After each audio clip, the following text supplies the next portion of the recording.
Hello everyone, welcome back to another video of chapter 5th। So आज हम exercise 5.3 का question number 4 करेंगे।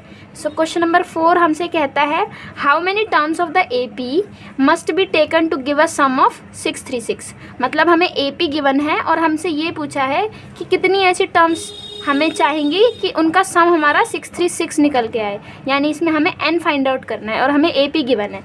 तो सबसे पहले एपी की पहली टर्म यानी a इज़ इक्वल्स टू 9, उसके बाद d हम कैसे निकालते हैं, सेकंड टर्म में से पहली टर्म को माइनस करके, यानी a2 माइनस a1, तो सिंपली 17 माइनस 9 आएगा हमारा 8।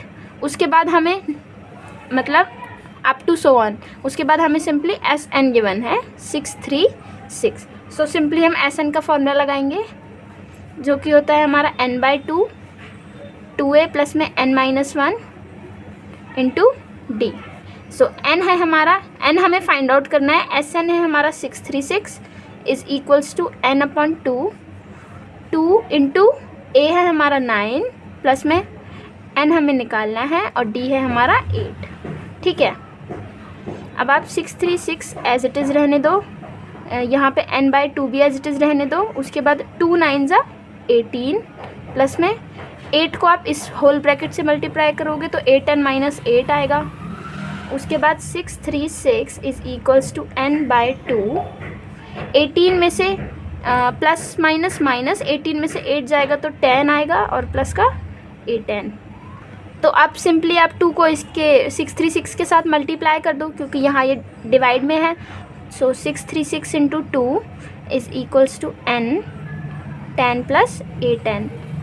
सो 636 को 2 के साथ मल्टीप्लाई करोगे तो 1272 आएगा और n को इस होल ब्रैकेट के साथ मल्टीप्लाई करोगे तो 10n प्लस में 8n स्क्वायर हो जाएगा हमारा। अब आपके पास एक तरह से क्वाड्रेटिक इक्वेशन आ चुकी है, मतलब अभी आई नहीं है, आपको इसे क्वाड्रेटिक इक्वेशन बनाना है क्योंकि यहाँ हमारी n की पावर 2 है और जहाँ पावर 2 होती है वो क्वाड्रेटिक इक्वेशन होती है। तो क्या करो, या तो आप इस वाली चीज़ को 1272 के पास ले जाओ और इज इक्वल्स टू 0 लिख दो, पर इसको लेके जाओगे तो ये माइनस का हो जाएगा ये वाली चीज़, तो आप इस वाली चीज़ को इधर ले आओ यानी, और इनको आगे पीछे कर दो क्योंकि पहले n² वाली वैल्यू लिखी जाएगी, फिर उसके बाद 10n लिखा जाएगा और इसको हम माइनस 1272 इज इक्वल्स टू 0। अब हमारे पास एक क्वाड्रेटिक इक्वेशन आ गई। अब सबसे पहले ना इसे और छोटा कर लिया, मतलब कोई भी क्वाड्रेटिक इक्वेशन हो ना आपके पास तो उसे सबसे पहले ना छोटा करने का सोचो। तो ये 2 से हमारा डायरेक्ट कट रहा है, सो 2 4 ज़ा 8 प्लस में 2 5 ज़ा 10 होता है और ये जा रहा है हमारा 636 पर ही। ठीक है, अब आपको ना 4 को 636 से मल्टीप्लाई करना है, तो 4 को 636 से मल्टीप्लाई करके आएगा आपका 2544। ठीक है, अब 2544 और फिर कोई 2 ऐसे फैक्टर्स ढूंढने हैं जिनको प्लस या माइनस करने के बाद हमारा 5 बचे, तो वो दोनों ऐसे फैक्टर्स सिर्फ 53 और 48 ही है। आपको इस क्वेश्चन में थोड़ा सा ध्यान, मतलब थोड़ा सा और ज़्यादा काम करना पड़ेगा इनके फैक्टर्स निकालने में। तो इनके फैक्टर्स होंगे हमारे 53 और 48। ठीक है, सो हम इसे लिखेंगे कैसे, 4n² प्लस में 53 का n माइनस में 48 का n माइनस में 636 इज इक्वल्स टू 0। अब आप 53 को 48 से मल्टीप्लाई करोगे तो आपका 636 ही आएगा और इनको प्लस माइनस करोगे तो आपका 5n ही बचेगा। ठीक है, तो अब इन दोनों में से कॉमन ले लो, इन दोनों में से कॉमन आएगा हमारा, सिंपली n ही कॉमन आ रहा है। ठीक है, सो यहाँ बच जाएगा 4 और एक n प्लस में यहाँ बचेगा 53। ठीक है, अब यहाँ से -12 कॉमन ले लो।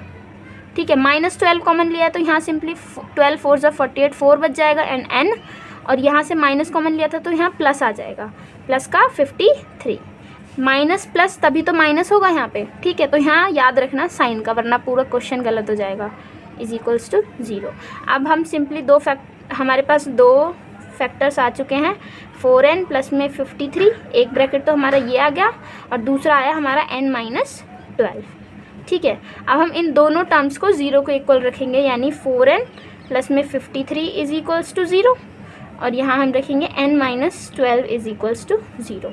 सो 4n is equals to minus का 53 हो जाएगा and n is equals to -53/4 हो जाएगा। एक वैल्यू तो हमारी n की ये आ गई और दूसरी आ जाएगी n की वैल्यू सिंपली 12। ये प्लस माइनस खाता है, यहाँ जाके प्लस हो गया। तो आपको पता होगा कि n की वैल्यू कभी नेगेटिव तो होती नहीं है, ठीक है। तो हम सिंपली ये वाली वैल्यू कंसिडर करेंगे, ये वैल्यू हम नहीं कंसिडर करेंगे, पर आपको पेपर में दोनों निकाल के दिखानी होगी। तो सिंपली आपकी n की वैल्यू आ गई 12, ठीक है। Thank you guys.